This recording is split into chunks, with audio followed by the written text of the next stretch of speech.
الرحمن الرحيم وصلى الله على سيدنا محمد وعلى آله وأصحابه أجمعين.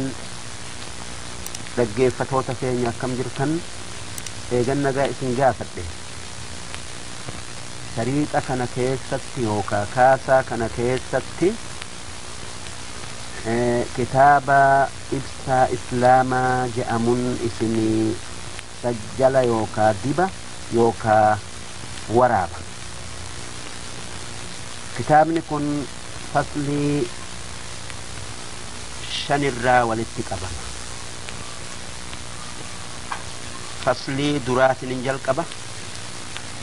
فصلين دراتون أساسني تكابؤر تكادابني ياد إسلاما ربي يوكا واقع بيقو كنجو اتدياد وان فيتن أرقد الله واق ربي يوكا واق بيخني اتأمنون رقومسون دابا يوكا بؤرة دراكا إسلامتي بكمسي واقا قبني لالو اتهاجمة دوبة تناف جتشا رقا هدو دبنا beekumsa waaqatti gayuuf jecha warra beekumsa rabbii duraan qabuuf dubbiin tun laaftuu nama hiffiftu fakkaatteti itti mul'atti haa tayuu obsanii beekumsa gaarii mul'isuu qaban. dubbiin iimaanaa jabdu'u nama gari'iitu jira kan dubbii waaqaa mamuun itti mi'aayu maqaa wahi beeyna'aatin takkaa sababaa beekumsa dhabu'uutiif bakki ormi kun jiru aylii gombifamtuu laaftuu hintayin mul'isa odoo wahi beeyna je'anuu dhugaa yoo taate wanni jarri kun je'u nama yaachisu hanga waan isaan tayan mul'isuun nama yaachisu tanaafan dubbii tiyya karaa laafa'aan dubbadha akka nama joollee dubbisutti gama kaanin hamileen teenya takka hamileen tiyya guddoon kitaaba kana barreessuutti na kaafte beekumsa dhuga'aa kan barmoota waaqatti rarra'u dardara islaamatiif kennu waan namni islaama hin tayin yaada islaamni barmoota waaqarraa takkaayuu rabbirraa qabu tuqu'uuf tattaafata guddaa godhuuf jecha ma'naa waaqaa yookaa rabbii akka islaamni yaadutti ibsuun dirqama tahe duuba waan dubbanne saniif ragaa dubbi'ii karaa laafa'aan dubbanne haa tayuu dubbiin naxalaa tayuu wajji joollee bira dabartee nama guddallee yaachifti maaliif yaanni islaamaa karaa laafalle'een kan baramu tayuun asxaa islaamati waan naannoo keenya jiru yoo laalle wanni garru wanni hundi abbaa qabdi manni barmoota madrasaan jechu manni barmootaa abbaa qaba gandi hundi kutaan biyyaa hundi abbaa qabdi ummanni hundi mataa qaba sanii achi dabarree wanni nuti beeynu wanni horamu hundi dalagaadharraa argamti dalagaarraa argama wanni bareedduun argamte hundi nama ogummaa waan sanii qaburraayi argamti kun waan beekamaa sanumaa wajji bolola beekomsaa kan namni qabu namarraa hin kuttu naman quubsitu bolola waan gurguddoo addunyaa keessatti argamtu beeku'uu namni bareedumina waan uumamee kan nama dinqu arge kan samii keessaa kan dachii keessaa kan halkanii guyyaa kan akkaataa bareedduu walin dhooynen deemtu adu'uu fi jiini urjii yaatu waan lubbuu qabuu fi kan hin qabne ilma namaa kan uumaa ajaa'iba uumame wanni kun hundi qalbii nama fuuteti ajaa'iba godha maalif namni waan kana arge nama waan nuti qananiinanii jiraannun nu uumee tiisu baruu barbaada duuba karaasaniin waan guddaa laallee garru kan dachi'ii samii kan waan isaan lamaan keessa jiruu tanaaf ma'naa yookaa hiikaa godhuu dandaya wanni nuti beeynu warri tokko yoo abbaan warraa keessa jiraate malee nagayaan dalagaa isaanii oofanii wajji jiraatuu hin dandayan akkasuma gandi tokko guddata'aa deemuu hin dandayu yoo abbaan gandaa keessa jiraate malee ammas wanni nuti hubannee beeynu akka wanni hin jirre takka ifumaan lubbuma is'iitin argamuun hin taane sanumaa wajji wanni nuti garru addunyaa argamtee jirtu tan qajeeltee deemtu kan wal hin dhooyne kan samiin dachi irra hin kufne kan akka gaari'itti bara meeqaatam dalaga'aa dhufte duuba wanni laallee garru ifumaan kan namni biraa isii hin argamsiisin argamte jechuun nuuf mijaaya mee namaa fi waanuma biraa hunda dhabamaatu uume jechuun nuuf mijaaya yoo namni laallee garru akkanumatti argame namni hin argamsiifne kan jennu taate dalagaan isaatis akkasuma jiruun isaa hundi ma'naa dhabdi haa tayuu namni aylii qabu tokko dalagaan namaa waan ma'naa hin qabne je'uu hin dandayu namumti yaanni isaa fayyaa qabu tokko kan akkanumattin argame namni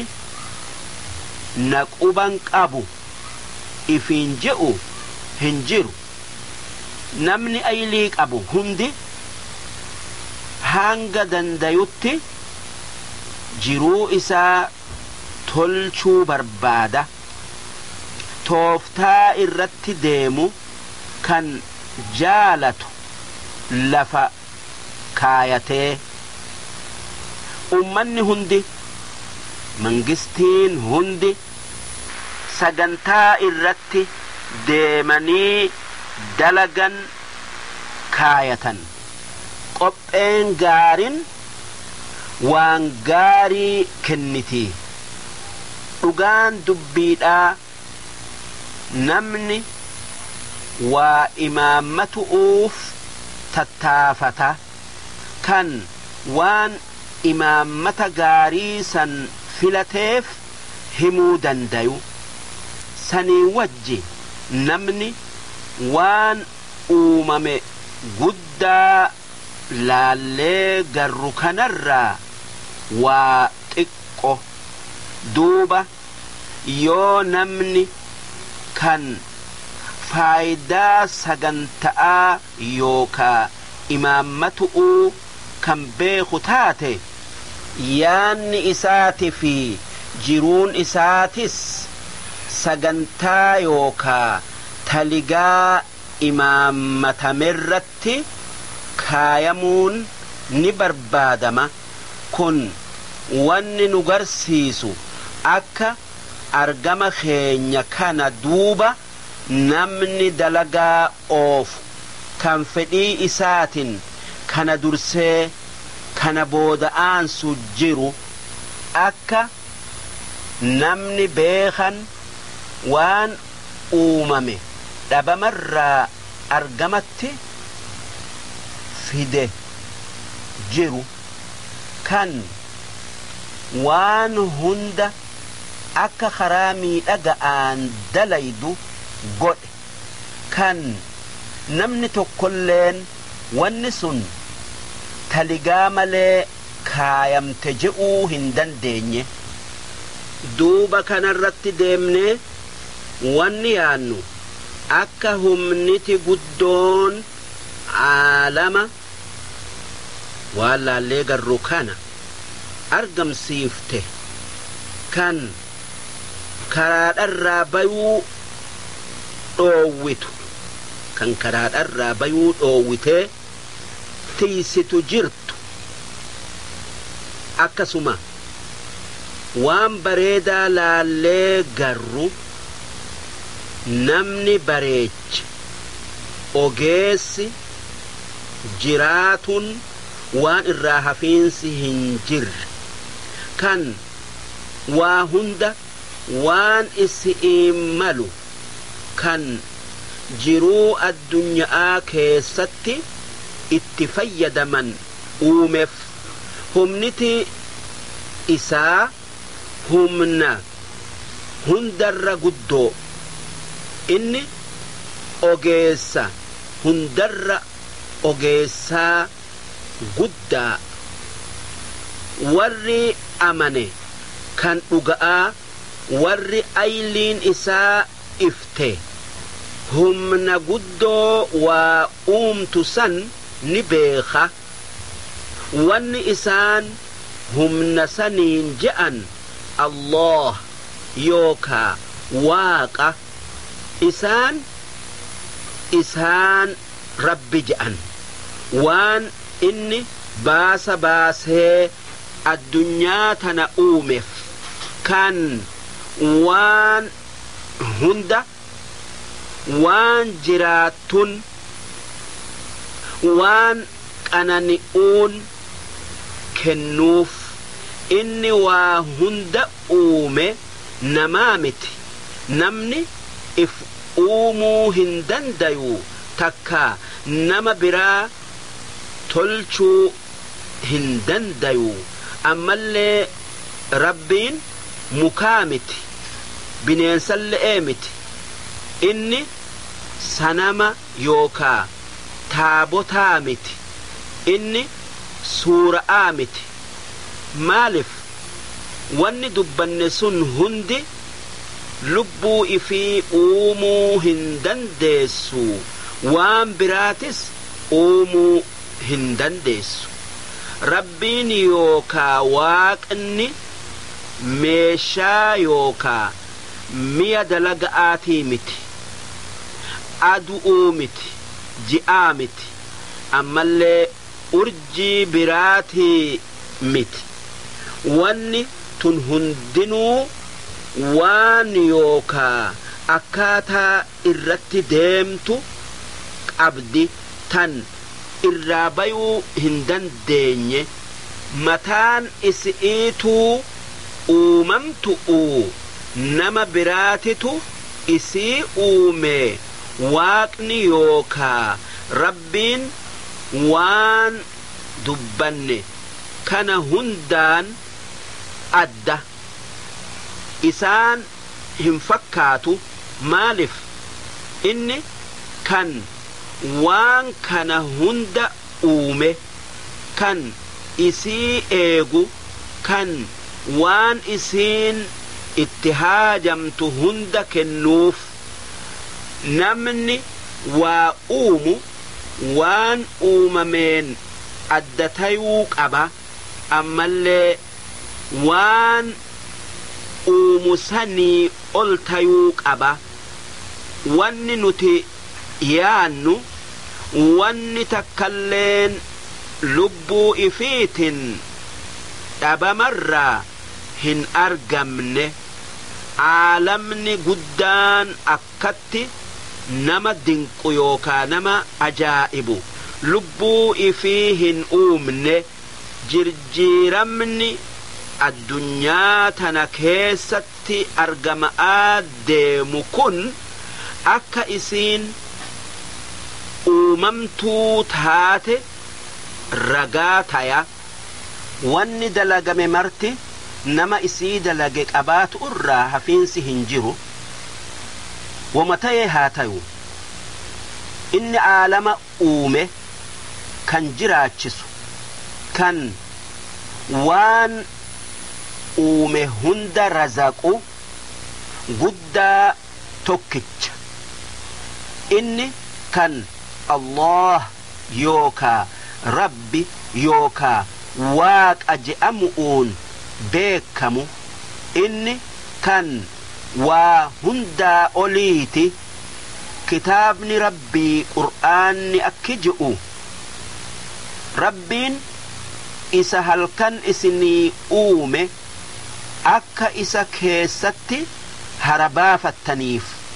kan guyyaa ifa godhee isiniif uume akka isa keessa dalagattaniif rabbiin kan namaaf tole haa tayuu irra hedduun namaa galata rabbiif hin galchu inni waa hunda uume rabbii keessanii isa malee rabbiin biraa hin jiru isatti amanuu dhiiftanii eessa deemtan akkanatti warri aayata takka mu'jizaa keenya moromu karaadharraa maqee jallata waaqni isa dachii afee akka irratti jiraatuu dandeessan godhee isinii uume kan samii akka gombisaa jaaramee godhee isinii uume akka jala jiraatuu dandeessanitti kan isin sawwaree suuraa teessan isin tolche kan waan gaarii hundarraa waan jiraataniin isin razaqe yookaa isinii kenne inni rabbii keessan kan isin uume rabbiin jiraa duuti isaan hin malle kan isa malee rabbiin biraa hin jirre isuma ibaadaa gabbaraa waan biraatii miti ibaadaa isaaf qulqulleessaa faarunta rabbii waa hunda uumeti isuma faarsaa galata isaaf galchaa suuraa maa'idaa aayata 61 irraa hanga 65 ilaali ammas rabbiin akki ji'u rabbiin isa bahara uumee isinii laaffise akka fedhii isaatin markabni yookaa doonin isa keessa deemtu godhee akka karaa bahariin rizqii rabbii barbaaddattan akka waan rabbiin isinii kennerratti galata isaaf galchitan waaqni waan sami'ii fi dachii keessa jiru hunda tola oolee if biraa isinii kenne isinii laaffise duuba waan dubbanne san keessa gorsaatu warra dubbii aylifatuuf jira suuraa jaasiyaadhaa aayata 12 irraa hanga aayata 13 ilaali namni addunyaa tana hundarratti irree gubbaadhaa qabu kan waa hunda uume rabbi yookaa waaqa tokkicha rabbiin guddaa waa takka waan uumerraa isa hin fakkaanne kan waa takkallee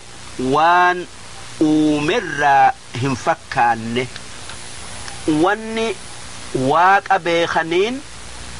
waan inni uume laalu'uuni rabbiin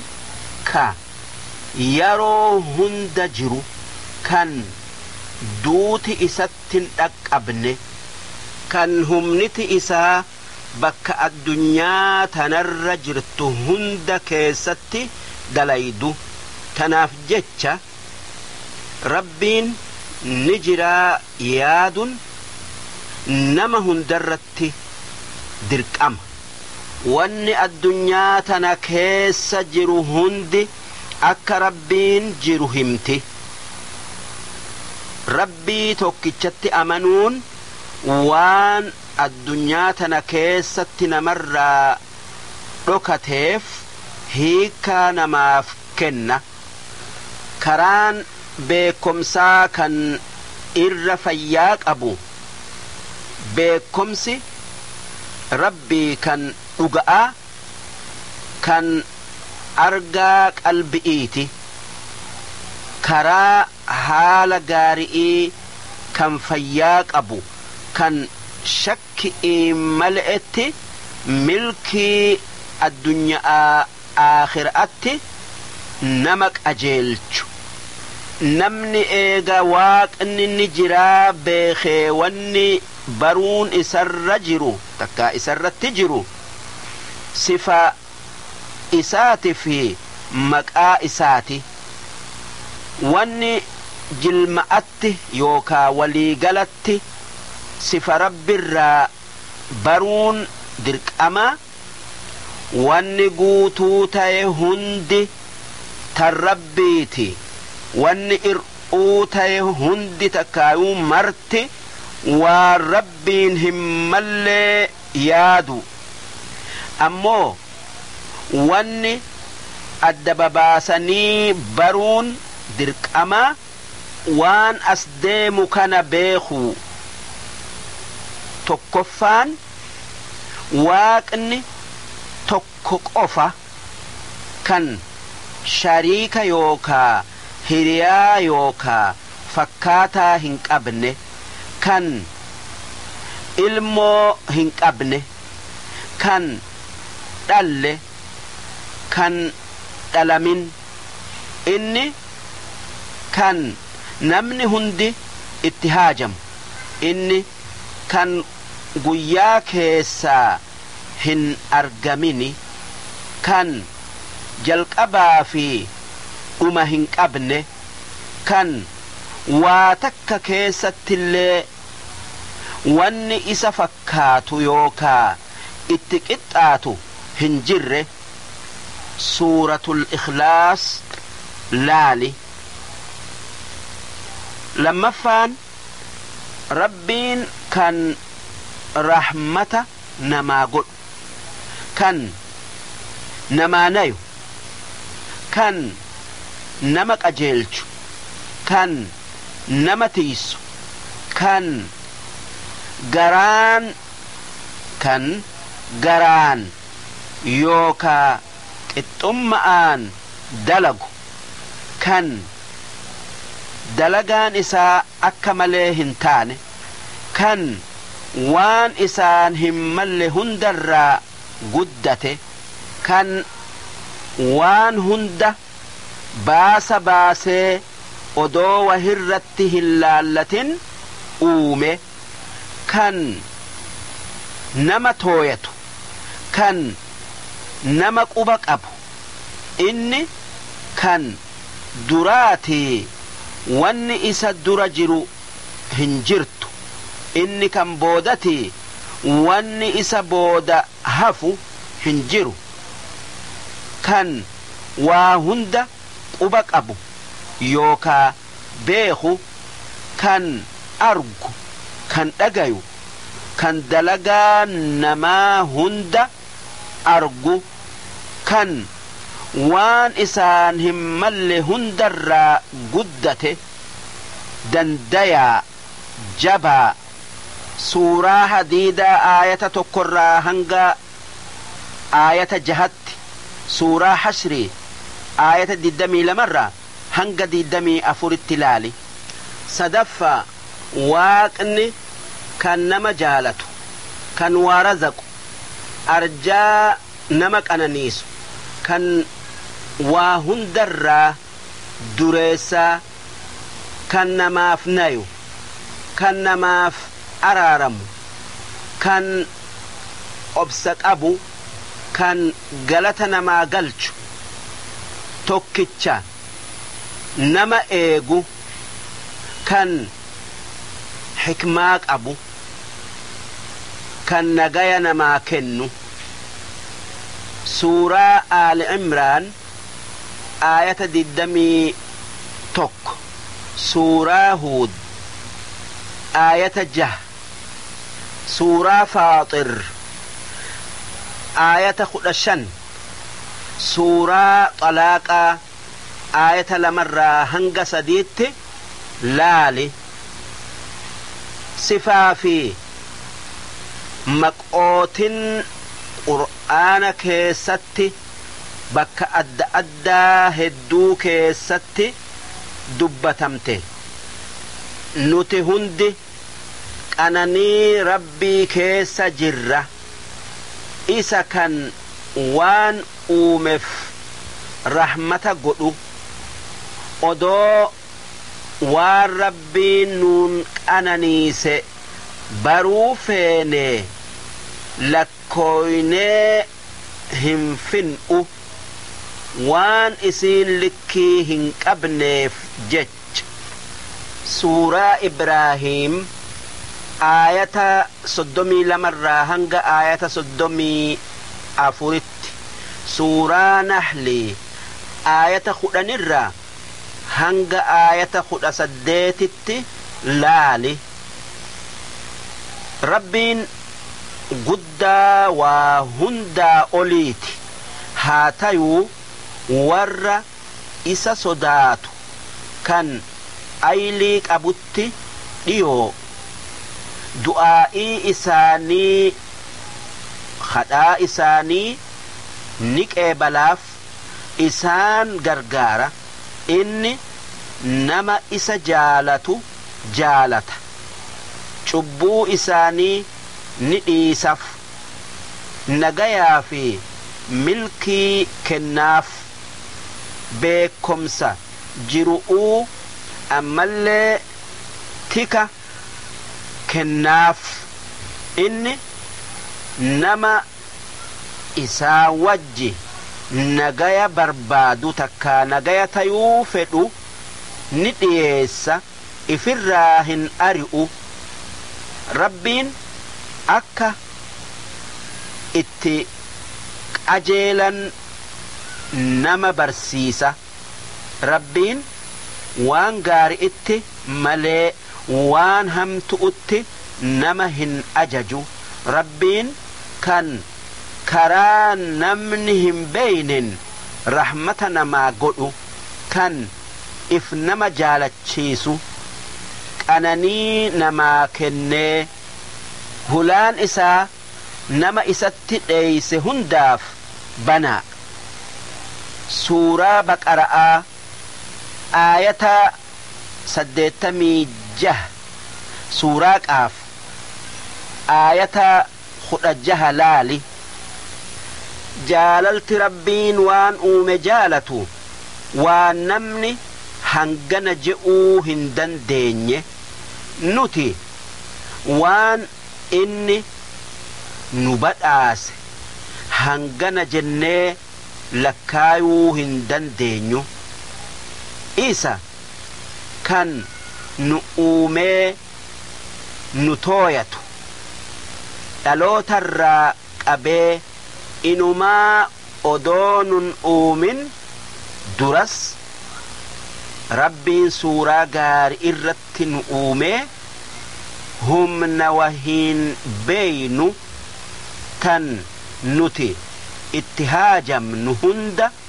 nuu kenne. waaqni gaafa nuti if gargaaruu hin dandeenye nu gargaara. nuufi nama nuti qallabnulle'ee rizqii hira. waaqni aylii namaaf uuma akka waa beekuuf ammallee lubbuu yookaa qalbii namaaf uume akka qajeeluuf ammallee jaalala isaaf uume akka rahmata namaaf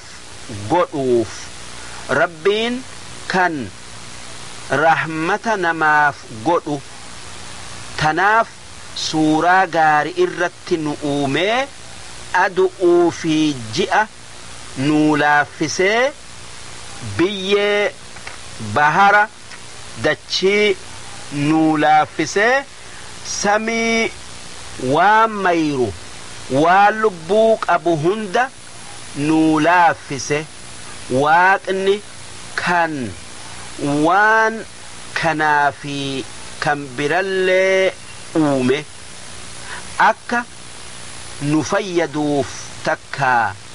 dantaa teenyaf. rabbiin waan jiruu teenya keessatti nuuf tolu hunda nuu uume. rabbiin aylii kabajaa namaaf kenna. maaliif namni kan rabbiin waan uume hundarra caalchisee addunyaa haajaaru'uuf filate rabbirraa bakka dhaabbatee. rahmanni rabbii hamilee nagaya jaynummaa abdii nuu kenna. cinqii ba'atu irratti nu gargaara. yaada jabaate nurraa laaffisa. rakkoo nu injifachiisa. rahmanni rabbii warra rakkate booharsa. warra yaaddaye gammachiisa. laalaa nama dhukkubsatuuti xiqqeessa. warra deege gargaara. gabaabsinee yoo himne rahmanni rabbii bakka hunda keessa jira. waytii hunda keessa jira. naannoo jiruu teenyaa hunda keessa jira. haa tayuu namni gariin rahmata rabbii beekuu dhabuun ni mala wanni rahmata rabbii beekaniin qalbii fi ayli'iin laalu'uuni rabbiin nu jaalata nu dagatuun isaa hin mijjaayu ammallee kadhaa qulqulluu nuti kadhannu nu dhagayuu hin dhiisu rabbiin rahmata nu godheeti karaa diriiraa fayyaa qabu nu qajeelche waaqni jaalala isaatin ambiyoota ergamoota warra nama qajeelchu nu ergee kitaaban irratti buuse kun hundinuu waan nu qajeelchati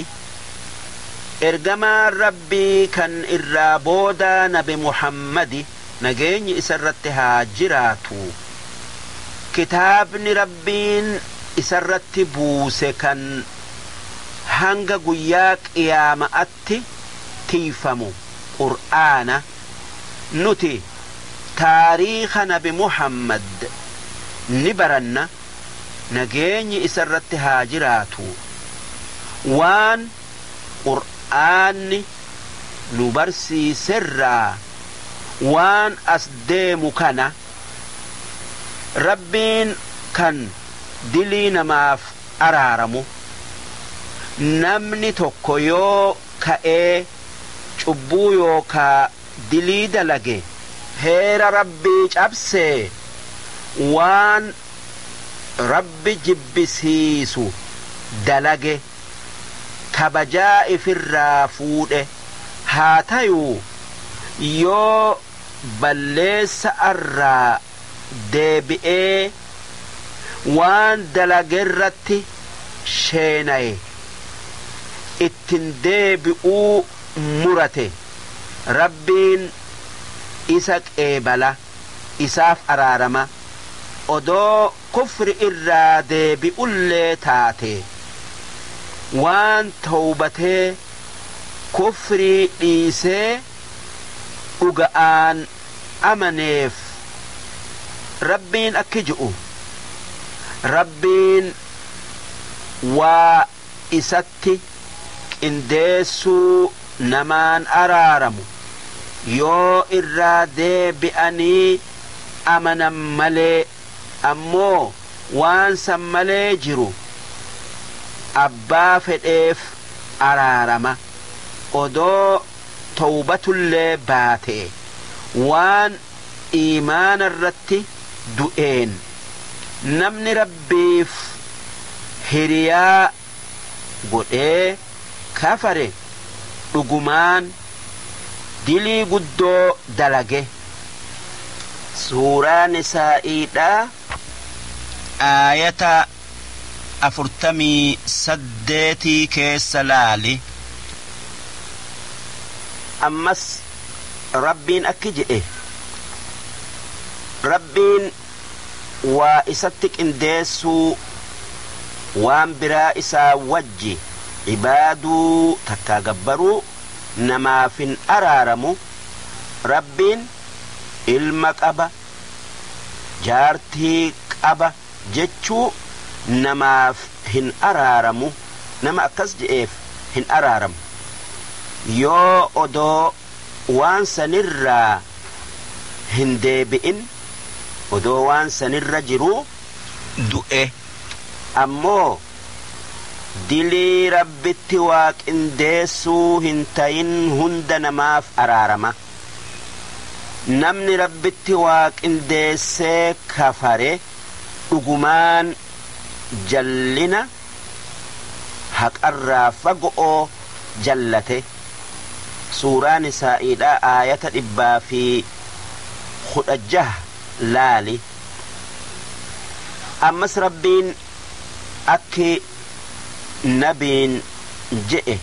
nageenyi isarratti haa jiraatu gabrootan kiyyaan akki jettu rabbiin akki je'u yaa gabroota kiyya yaa warra dilii dalagee if miidhe rahmata rabbirraa garaa hin muratinaa rabbiin isin hin darbuu rabbiin dilii teessan hunda isiniif araaramaa rabbiin kan namaaf araaramee rahmata namaaf godhu gara rabbii keessanii deebi'aadha dilii xiqqoo guddoo dhiisa'a rabbiif islaamayaa isaaf if kennaa odoo azaabni isinitti hin dhufne kan eega inni isinitti dhufe azaaba san jalaa bayuu hin dandeenye kan namni isinii dirmatu hin jirre suuraa zumar aayata 53 irraa hanga aayata 54tti laali rabbiin tola akkatti nuu oole kanaa je'ee harka isaa galchuu nurraa hin barbaadu harka nurraa hin barbaadu maalif inni dureessa waa takkatti hin haajamne nutis waan inni nuu kenne san galata isiidhaa isaaf galchuu hin dandeenyu hunda dhiisii takkitti eeyuu galata isi'ii galchuu hin dandeenyu ta akka ijaafaa wanni rabbiin nurraa barbaadu tollee waan san rabbiitu nuu kennee beekuu heera inni nuu kaaye jala deemuu haala gaari'iin haala rabbiin jaalatu qabatu khaliifaa rabbii kan dhuga'aa lafa tanarratti tayuu rabbiin guddina malee xiqqeenya nuun hin fedhu waaqni isa kan nu uumee waa hundaa ol nu godhe tanaaf jecha wanni rabbiin itti nu ajaju takkaa irraa nu dhoowwu hundi dantaateenyafi akka nagayaan obbolummaan wajji jiraannee qananiinu nu godhu'uufi wanni shari'aa isaa nuu kaayeef akka honga jiruu gaari'ii geenyee karaa qananii gaarii zalaalam tajannatatti geenyufi karaa rabbii ifii beekaniin heddu'uutu jira sanirraa wanni ajaa'ibaa tan addunyaa guddoo keessa jirtu wanni karaa aada'arraa goree addunyaa tana keessatti argamu wanni lubbuu namaa keessatti rabbiin uume kan samii keessatti uume kan lafa keessatti uume hundi kitaaba waaqaa banamaa waan haqa rabbii ta'e nuu ibsu keessatti qara'uun mijjaayu ammas san biratti rabbiin karaa ergamootatiin nutti dhufa nu gargaaru'uuf jecha kan karaa ergamootatiin kitaaba buusee nama qajeelchu duuba ergamoota fi kitaaban isaanirratti buufame waan waaqa yookaa rabbi beeku'uuf itti haajamnu hunda nuu hime tanaaf jecha waan rabbiin uume xiinxalu'uu fi وان إرجمان ربي جئون كتابا ربي بوسه قرأوًا بكمسة ربي قدا أرجتون نمجايا كرا ديريرا ربتي نمجيس أرجت أوف ربين براهن جر رقابيا آية قرآن قري دبيت نتر الراتو هنو معنان إسئي أكا نجأ ربين أكا إسا مالي ربين براهن جر رقابيا ملايكانس رقابات warri beekumsa qabus kanneen akka anbiyaa ragaa bayan akka rabbiin karaa haqaatin dalagaa waan uumee oofu isa malee rabbiin biraa hin jiru inni kan waa hunda injifatu kan hikmaa qabu kan dalagaan isaa akka malee hin taane suuraa aali imraan aayata 18 laali afraffa furaan bakka rizqiin sami'ii fi dachii keessa jirtuu harka rabbiiti jira bakkeen roobni ammallee mayri taa'u kan isaati kan waan sanii fi waan birallee qabu waaqa tokkicha malee hin jiru isa malee kan waan san qabu nama biraatii miti warri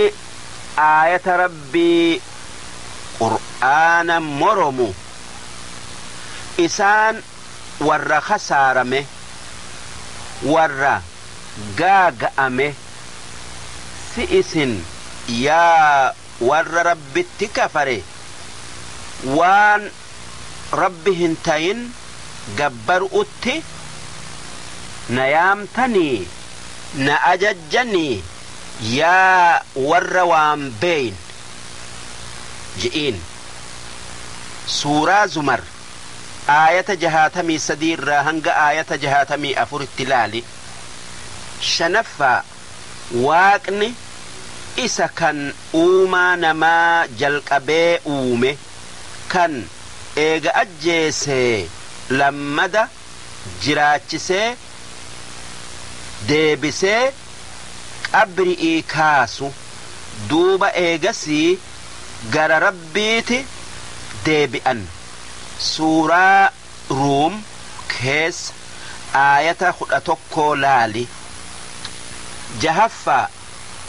wanni dachi'ii fi samii keessa jiru hundi waan rabbiiti qabeenya fi uuma'aa fi gabrummalle'een ta rabbiiti ta isaati nam tokko kan keessaa waa qabu hin jiru wanni hundi isaaf gajjetti wanni dalagaa rabbii diduu dandayu hin jirtu namni waaqan akkanatti nan uumin nan ajjeesin dalagaa tiyyarraa nan gaafatin je'ee dubbii rabbii diduu dandayu hin jiru waaqni kan uumaa namaa jalqabee uume kan eega inni du'e lammada jiraachisee deebisu eega du'e deebisee uumu'uutu isaa hin jirre lafaa kaasee kan wahirratti hin laallatin uumu'urra laafa akka namatti ammoo rabbi biratti jalqabee uumu'uu fi deebisee